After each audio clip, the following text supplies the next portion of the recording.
বিদায় নিতে বাধ্য হয়েছে। কাজে আজকে বিএনপি কি বলেছে, আমরা ক্ষমতায় যেতে চাই না, কিন্তু জনগণের ভোট জনগণকে ফেরত দিতে চাই।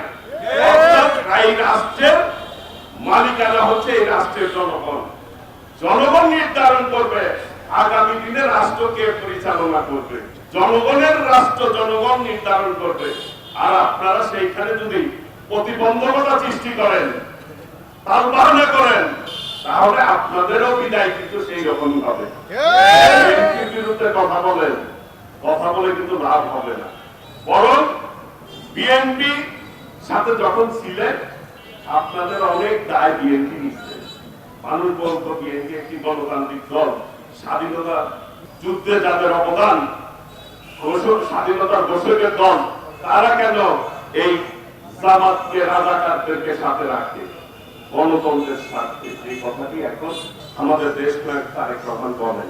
আমাদের নেত্রী দেশনেত্রী বেগম খালেদা জিয়া, যিনি 9 বছর আন্দোলন করে এই দেশের মানুষকে গণতন্ত্র দিয়েছে, দেশনেত্রী বেগম খালেদা জিয়া এবং শহীদ রাষ্ট্রপতি জিয়াউর রহমানের সুযোগ্য উত্তরসূরি বিএনপির ভারপ্রাপ্ত চেয়ারম্যান দেশ নায়ক তারেক রহমান সম্পর্কে ইদানিং কিছু অর্বাচীন ব্যক্তিরা, বিভ্রান্তকারী, জনগণ থেকে বিচ্ছিন্নকারী দল বিভিন্ন জায়গায় কথা বলছেন, আবুল তাবুল কথা বলছেন। প্রিয় ভাইয়েরা, এই দেশের মাটির সাথে সম্পর্ক হচ্ছে বিএনপি, এই দেশের সাথে সম্পর্ক হচ্ছে বিএনপি, জনগণের দল হচ্ছে বিএনপি।